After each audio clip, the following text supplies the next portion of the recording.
మన ఛానల్కి స్వాగతం. ఈరోజు కథ పేరు అమ్మ మీద అలక. కథ. చిట్టి 5వ తరగతి చదువుతోంది. ఒకరోజు ఉదయాన్నే పుస్తకాల సంచితో బడికి బయలుదేరింది.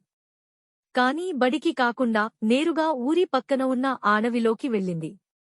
అది చిట్టడవి కావడంతో పగటి పూట కూడా కాస్త చీకటిగా ఉంది. కీచురాళ్ల శబ్దం సన్నగా వినిపిస్తోంది. ఒంటరిగా వచ్చిన చిట్టికి భయం వేయసాగింది. అనవసరంగా వచ్చానా? ఆవేశంగా బయలుదేరానా? అని మనసులో అనుకుంటూ ముందుకెళ్ళింది. అంతలో అక్కడే ఉన్న జామ చెట్టుపైన వాలిన ఒక చిలుకమ్మ కనబడింది. కాని ఆ చిలుక దిగాలుగా ఉన్నట్లు అనిపించింది. నీ పేరేంటి? ఎందుకు బాధగా ఉన్నావు? అని చిట్టి అడిగింది. నా పేరు చిన్ని. నన్ను అమ్మ తిట్టింది. అందుకే అమ్మ మీద అలిగి ఇలా దూరంగా వచ్చేశాను అని బదులిచ్చింది చిలుక.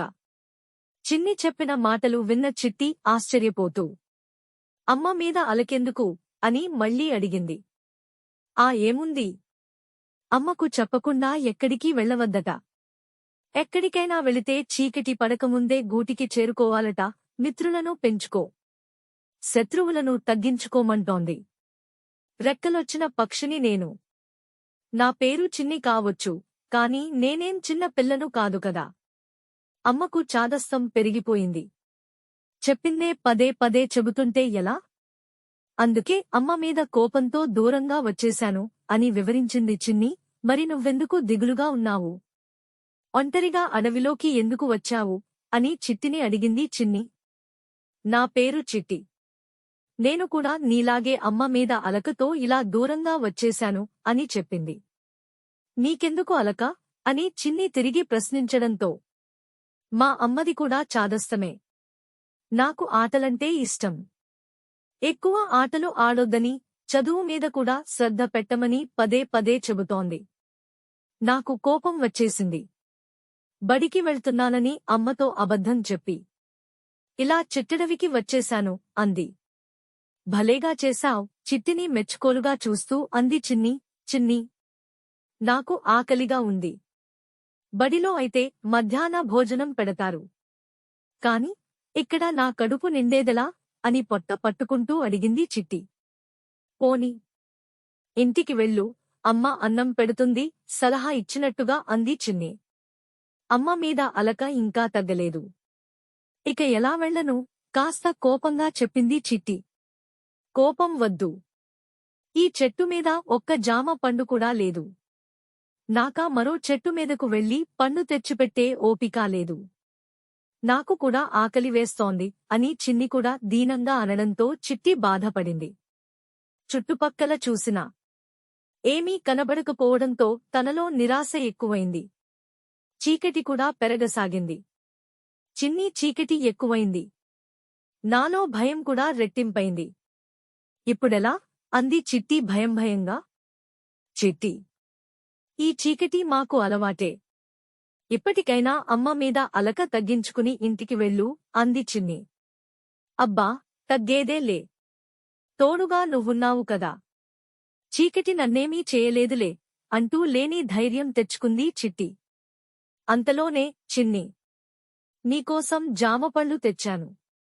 తిను అంటూ మరో చిలుక రావడంతో దానివైపు విచిత్రంగా చూసింది చిట్టి. ఆశ్చర్యంగా ఉందా? మా అమ్మ నాకోసం వచ్చింది, పళ్ళు తెచ్చింది అంటూ చిన్ని ఆ జామ పండును తీసుకుంది. అమ్మ మీద అలకన్నావు.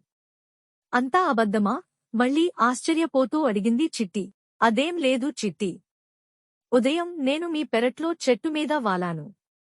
అమ్మతో నువ్వు కోపంగా అన్న మాటలు విన్నాను. నిన్ను అనుసరించాను.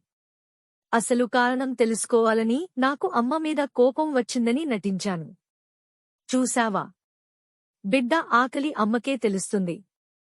అమ్మని కాదంటే మనకు మనుగడే ఉండదు.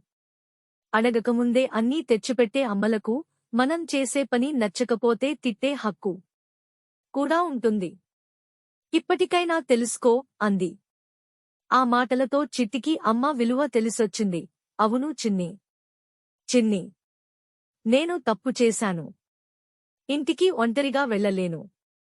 అమ్మ గుర్తుకు వస్తోంది. ఇప్పుడెలా? ఏడుస్తూ అంది చిట్టి. భయపడకు. అమ్మా, నేను నీకు తోడుగా వస్తాం. ఇంటికి తీసుకెళ్తాం అంటూ చిట్టి చేతిలో జామ పండు పెట్టింది చిన్ని. అమ్మ విలువ తెలిపావు. నా ఆకలి తీర్చడానికి పండు ఇచ్చావు. నువ్వు చాలా మంచిదానివి అంటూ చిన్ని వైపు కృతజ్ఞతా భావంతో చూసింది చిట్టి. చిన్ని, అమ్మ విలువ తెలియజెప్పిన నిన్ను చూస్తుంటే నాకు చాలా గర్వంగా ఉంది అని మెచ్చుకోలుగా అంది తల్లి చిలుక. నీ పెంపకమే అమ్మా అంటూ మురిసిపోయింది చిన్ని. ఆ రెండు చిలుకల సాయంతో క్షేమంగా ఇంటికి చేరుకుంది చిట్టి. ధన్యవాదాలు. మరికొన్ని కథలు కోసం మన ఛానల్ని లైక్ చేసి సబ్స్క్రైబ్ చేసుకోండి. మీ శ్రేయాభిలాషి, మల్టిపుల్ వేస్ తో గ్రో.